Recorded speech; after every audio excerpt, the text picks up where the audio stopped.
Hi, this is Chris from the Stephanie Miller Show. Please enjoy this exclusive clip from Political Voices Network. So, Malcolm, let me ask you, of course, you've seen whether it's Sean Hannity, J.D. Vance, Trump, blaming Democrats for two different white Republicans' apparent assassination attempts of Donald Trump. So I got to ask you about this latest guy who, first of all, was a Trump voter in 2016, then got mad at him, was for Nikki Haley and Ramaswamy. You tell me how that's a liberal or a Democrat. But so they're saying they're citing his support for Ukraine.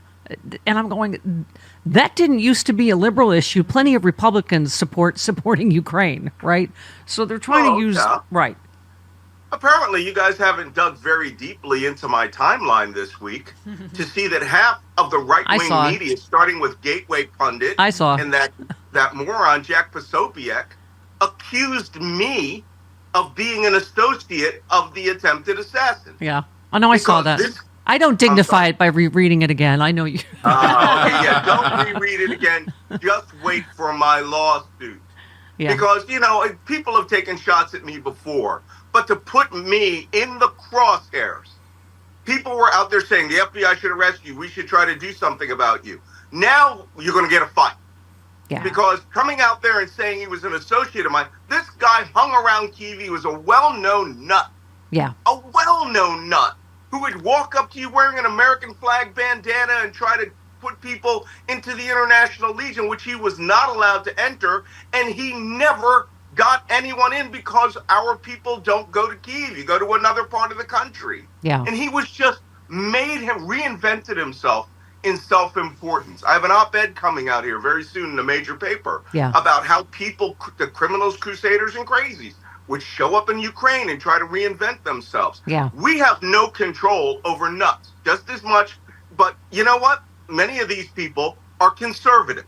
Yeah. These last two shooters were both conservatives. Anyone that supports Vivek Ramaswamy. Thank you. And voted for Trump. I mean, come on. And looking for Nikki Haley to rescue them. Right. It's just absolutely ludicrous. Let's also talk about the fact that they have dispensed entirely with dog whistles. We played Rich Lowry, the actual audio, saying the N-word, and he did not misspeak. No. That is not how you mispronounce migrant. But you retweeted John Harmon said, NBC asked J.D. Vance about Laura Loomer's racist statement the White House would smell like curry if Harris wins, calling it unimportant. Vance said, whether you're eating curry at your dinner table or fried chicken, things have gotten more expensive thanks to her policies. And, Asha Rangappa said, curry or fried chicken? Good Lord, he's like the KKK whisperer. I mean, it's just all out there right now. Not to mention he's despicable because his wife and children are Indian. Right? I mean, he's like Ted Cruz in terms of, just being a coward. And self-loathing. I mean, in terms of his, I'm afraid to say it. I feel horrible about this. His children will eventually be attacked by people within the Republican Party who see them at a conference or something. And if they don't have the Secret Service with them, it's horrible to be a self-loathing person who, this is the same guy who actually was the one who called Donald Trump Hitler. Yes. Is now the vice presidential candidate working under the heel of Donald Trump because Donald Trump likes to subjugate people who were against him. But this level of disgusting self-loathing and, sycophancy is absolutely amazing. J.D. Vance is going to go down as one of the most hated characters when this is all over with. The right wing, when he loses, is going to do everything in their power to get him out of that Senate seat and put in, someone reasonable like Laura Loomer. Okay. All right. And lastly, we have to ask you about the exploding pagers because yesterday we're like, wow, this is some 007 stuff going on. Right. But, as usual in these stories, I mean, some civilians were killed, kids were killed, but, we were just but talk a little bit about what happened in Lebanon. Let me explain what happened here, people, because it wasn't civilians were killed. Those pagers, the Hezbollah terrorist group is 100,000 people organized in a top-down terrorist organization with more military capability than the entire army of Lebanon, the country of which they occupy half. from southern Beirut to the Israeli border is under the control of a massive terrorist group. Okay, and that is not, it's 50% of Lebanon. That terrorist group organizes in cells, and these little cells are all led by a terrorist cell leader. That cell leader has 10 to 20, maybe 50 guys under him who have rockets, machine guns, hidden caches of ammunition.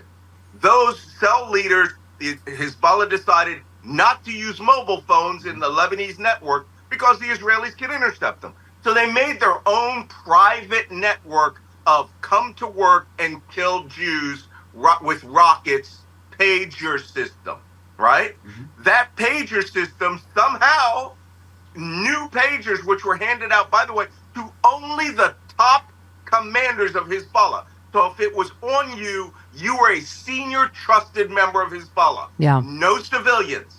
Yeah. No civilians. You were a terrorist member. If you were standing next to a civilian or a child, they might have gotten killed or injured. That's because you're a terrorist carrying around a pager, which was designed to kill other people when you shot rockets into Israel.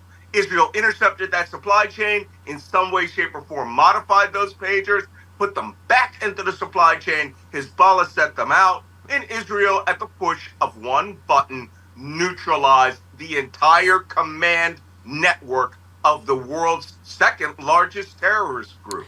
Chris and I were asking inappropriate questions yesterday, like, is it like a Wile E. Coyote? Like, did they get a page that said boom? Or, like, is it... Apparently they did beep before they exploded. It's like Hocus Pocus, right? Yeah, well, the pagers are fully functional. Right. It's just that, they were getting commands from their command post for command headquarters for years. And then, they got a page that said Deets nuts.